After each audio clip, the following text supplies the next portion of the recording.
Salut à tous, on se retrouve pour le débrief de cette étape 8.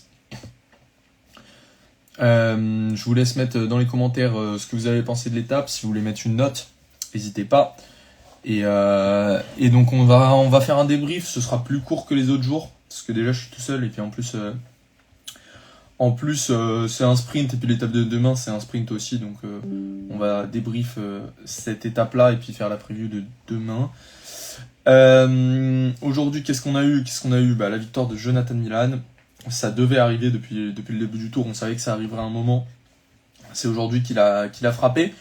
Il avait déjà été pas loin lors de la victoire de Tim Merlier, il avait été assez bien emmené, mais Merlier était sorti au bon moment, et puis derrière il avait quand même eu l'air très fort, puisqu'il avait réussi à remonter Merlier alors qu'il avait lancé en premier.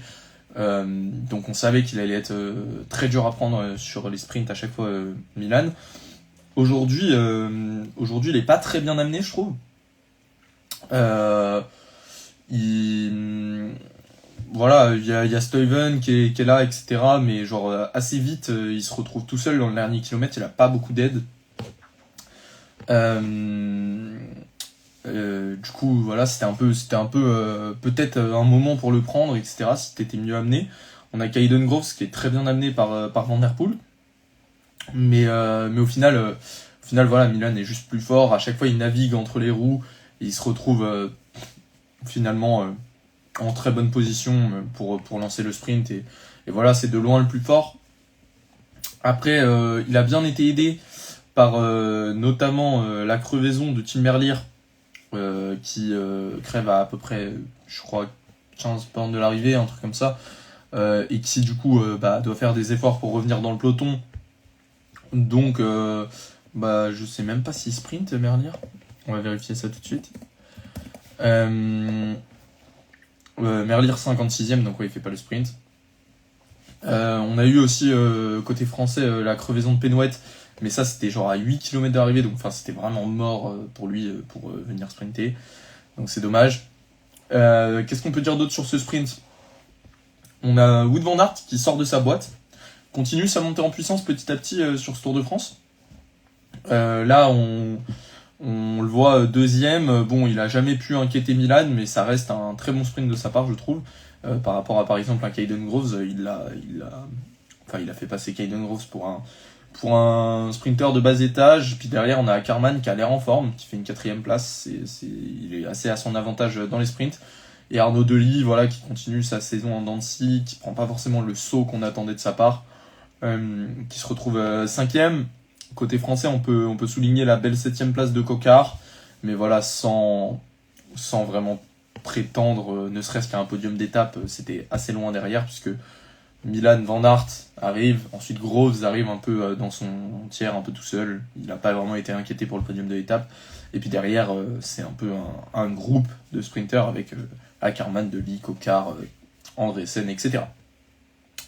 Voilà, je sais pas s'il y a autre chose à dire sur le top d'aujourd'hui, c'était pas extraordinaire, mais par contre dans la course au maillot vert, si on peut sûrement dire ça, c'est que Milan donc le reprend à Pogačar. Je crois qu'il avait à peu près 24 points d'avance Pogačar au début de cette étape, du coup maintenant il en a 36 de retard.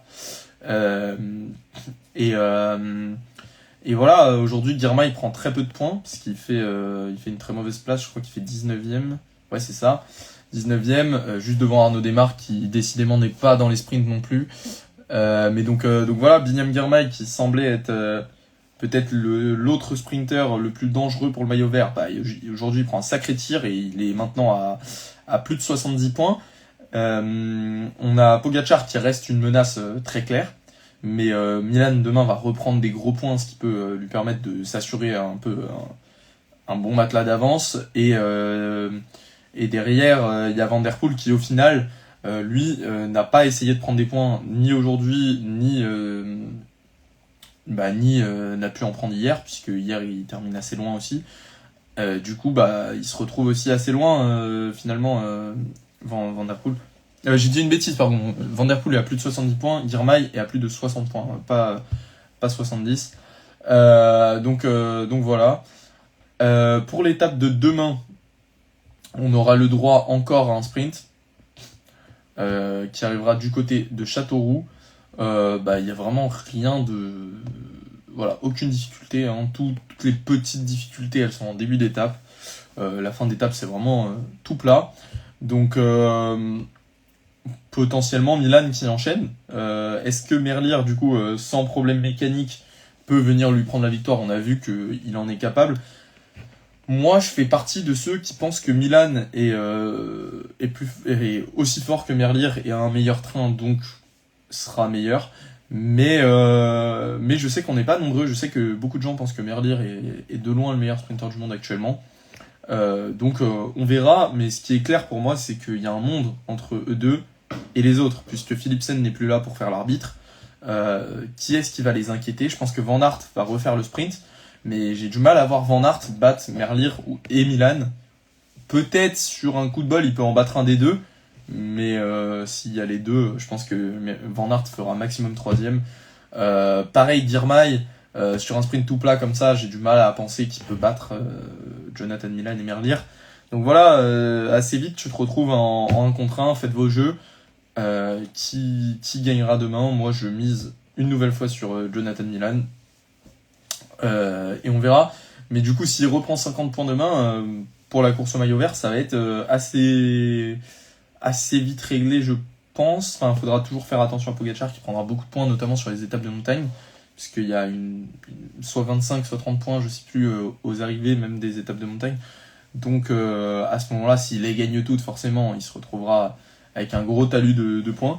Mais voilà, il y a pas grand-chose à dire pour demain. Et puis après, on sera à l'étape 10.